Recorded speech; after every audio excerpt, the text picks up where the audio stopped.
তমলুকের মানিকতলায় জেলা ডিআই অফিসে সদ্য চাকরি হারানো প্রার্থীদের বিক্ষোভ চলল এদিন সকালে। অফিসে তালা লাগিয়ে বিক্ষোভ দেখালেন চাকরি হারা শিক্ষকরা। ডিআইকেও ভেতরে ঢুকতে দেওয়া হয়নি এদিন বলেই জানা যাচ্ছে।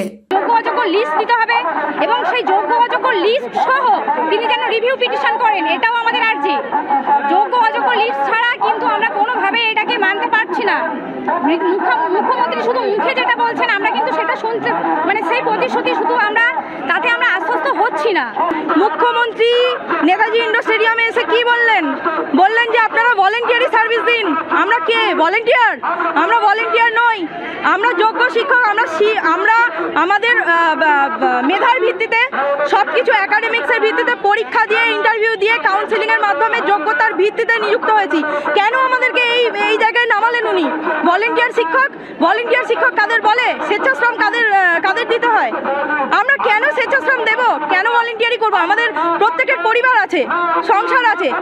এবং এছাড়াও ডিআই অফিস থেকে প্রত্যেকটা স্কুলে ফরম্যাট পাঠানো হচ্ছে যে এসএসসির 2016 যারা নিযুক্ত হয়েছেন শিক্ষক শিক্ষিকারা তাদের সমস্ত ডকুমেন্টস আপনারা পাঠান, তাদের সমস্ত ফরম্যাট ফিল আপ করে পাঠান। সেইগুলো এইচএমদের কাছে অলরেডি পৌঁছে গেছে। এটা কিসের জন্য? আমরা চাইছি সরকার যথাযথভাবে রিপ্যানেল করুক। আমরা যোগ্য শিক্ষক যোগ্যতা নির্ণয় করে আমরা স্কুলে যাব সিস্টেমেটিক ভাবে। কোনোভাবে ভলেন্টিয়ার সার্ভিস দিতে আমরা রাজি নই। Bureau report ANM news. আরও খবরের আপডেট পেতে সাবস্ক্রাইব করুন আমাদের ইউটিউব চ্যানেলটি আর বেল আইকনে ক্লিক করুন নোটিফিকেশনস পেতে।